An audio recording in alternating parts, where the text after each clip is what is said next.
Hello guys, in today's video I'm going to show you how to loop YouTube videos on mobile app.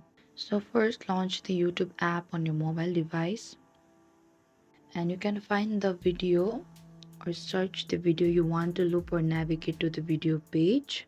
On the recommendation, if you find anything you like, you can select the song and we could see on the top right corner there's a setting icon. Tap that. And here we could see there's additional settings just below the lock screen. Select that option and on the top that says loop video.